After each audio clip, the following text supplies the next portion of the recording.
UK inflation pressures are easing, but there is a major risk of a spike in the future. September annual inflation remained at 6.7%, the same as August. This is comparing September's prices in 2023 with September 22. It was expected that inflation would fall slightly, so this was disappointing for the government. Looking at the monthly inflation rate, we can see that prices actually rose by 0.5% in September. The red line shows zero inflation where prices would remain unchanged. So we can see that in 2 months of 2022, prices actually dropped.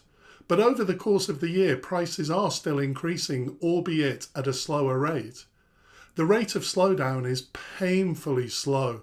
This is really sticky inflation. The largest downward contribution to the monthly change in the annual rate came from food, where prices fell on the month for the first time since September 2021. The price fall was only 1/5 of 1 penny, so it's insignificant.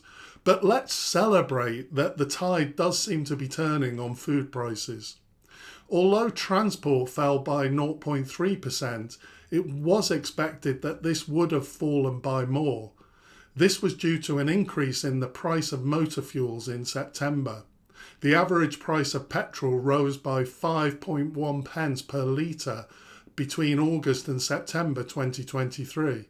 Looking at other countries, UK inflation is more sticky downwards than other countries have experienced. The UK's closest peers, France and Germany, had annual inflation of 4.3% and 5.6% in September, respectively, compared to the UK's 6.7%. There are a number of possible explanations for this, including differences in the way energy inflation impacted the UK compared to France and Germany. However, I really believe that the most important fact for this is Brexit. If the UK was still in the EU single market, inflation would definitely be lower. We can look a little bit deeper into the issues around the price of motor fuels. Obviously, the key driver in this is oil prices. Oil price peaked around $130 in spring of 2022. Although there has been some price fluctuation, the price of oil has fallen significantly until the middle of this year. This has been one of the factors in helping the reduction in inflation.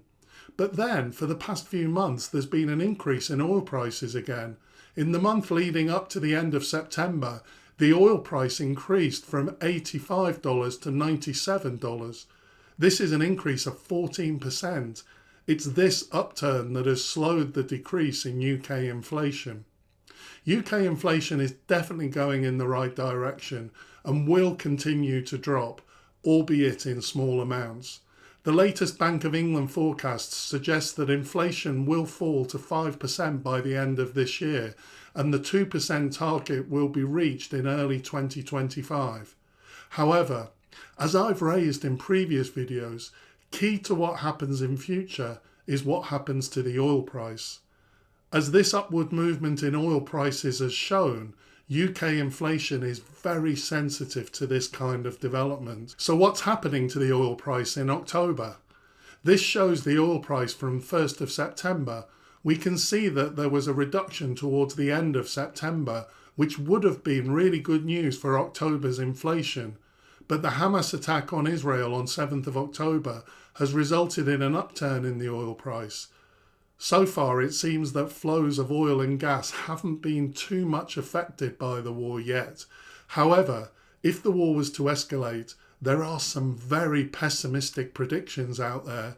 Oil prices reaching $140, even $150, basically an increase in oil prices of 50%, which would be disastrous for UK inflation. There is an optimistic scenario. If there were to be some developments towards the conflict stabilising, for example a ceasefire, it may well be that the oil price falls again. This would be good for the UK inflation outlook and make the Bank of England 5% end-of-year forecast more likely. There seems little prospect of the Bank of England reducing interest rates while this kind of uncertainty exists. but the inflation outlook is not really in the control of the UK. It really depends on what happens to global energy markets. I hope you found this information useful. Thanks for watching. See you next time.